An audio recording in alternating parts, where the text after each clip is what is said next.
అపోస్తలుడైన పౌలు తిమోతికి వ్రాసిన 2వ పత్రికలోని 4వ అధ్యాయంలో ఉన్న 22 వచనములు.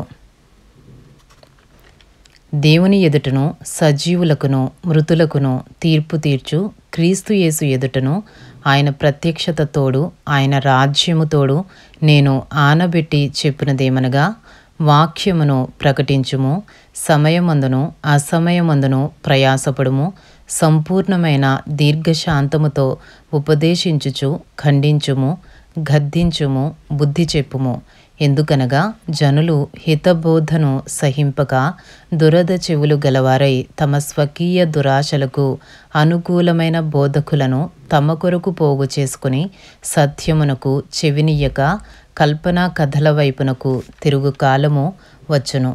అయితే నీవు అన్ని విషయములలో మితముగా ఉండుము, శ్రమపడుము, సువార్తికుని పని చేయుము, నీ పరిచర్యను సంపూర్ణముగా జరిగించుము.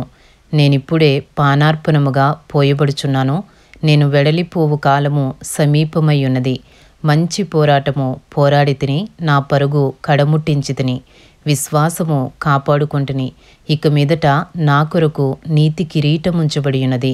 ఆ దినమందు నీతిగల న్యాయాధిపతి అయిన ప్రభువు అది నాకు మాత్రమే కాకుండా తన ప్రత్యక్షతను ఆపేక్షించు వారికందరికీ అనుగ్రహించును. నా యొద్దకు త్వరగా వచ్చుటకు ప్రయత్నము చేయము. దేమా ఇహలోకమును స్నేహించి నన్ను విడిచి తెసలోనికకు వెళ్ళెను. క్రేస్కే గలతీయుకును, తీతు దల్మతీయుకును వెళ్ళిరి. లూకా మాత్రమే నా యొద్ద ఉన్నాడు. మార్కును వెంటబెట్టుకుని రమ్ము. అతడు పరిచారము నిమిత్తము నాకు ప్రయోజనకరమైన వాడు. తుకుకును ఎఫెస్సునకు పంపితిని. నీవు వచ్చినప్పుడు నేను త్రోయలో కర్పునొద్ద ఉంచి వచ్చిన అంగీని, పుస్తకములను, ముఖ్యముగా చర్మపు కాగితములను తీసుకుని రమ్ము. అలెగ్జంద్రు అను కంచరివాడు నాకు చాలా కీడు చేశాను. అతని క్రియల చొప్పున ప్రభు అతనికి ప్రతిఫలమిచ్చును. అతని విషయమై నీవును జాగ్రత్తగా ఉండుము. అతడు మా మాటలను బహుగా ఎదిరించెను. నేను మొదట సమాధానము చెప్పినప్పుడు ఎవడునూ నా పక్షముగా నిలువలేదు. అందరూ నన్ను విడిచిపోయిరి. ఇది వారికి నేరముగా ఎంచబడకుండునుగాక. అయితే నా ద్వారా సువార్త పూర్ణముగా ప్రకటింపబడు నిమిత్తమును అన్యజనులందరూ దాని విను నిమిత్తమును ప్రభువు నా ప్రక్క నిలిచి నన్ను బలపరచను గనుక నేను సింహము నోట నుండి తప్పింపబడితిని.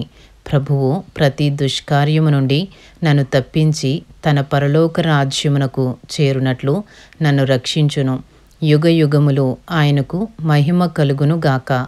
ఆమెన్. ప్రిస్కకును అకులకును ఒనేసిఫోరు ఇంటివారికిని నా వందనములు. ఎరస్తు కొరింథులో నిలిచిపోయెను. త్రోఫిము రోగి అయినందున అతని మిలేతులో విడిచివచ్చితిని. శీతకాలము రాకమునుపు నీవు వచ్చుటకు ప్రయత్నము చేయుము. యుబూలు, పుదే, లిను, క్లౌదియయు సహోదరులందరూ నీకు వందనములు చెప్పుచున్నారు. ప్రభువు నీ ఆత్మకు తోడైయుండునుగాక. కృప మీకు తోడైయుండునుగాక. ఇంతటితో అపోస్తలుడైన పౌలు తిమోతికి వ్రాసిన 2వ పత్రికలోని 4వ అధ్యాయంలో ఉన్న 22 వచనములు పూర్తి చేయబడినవి.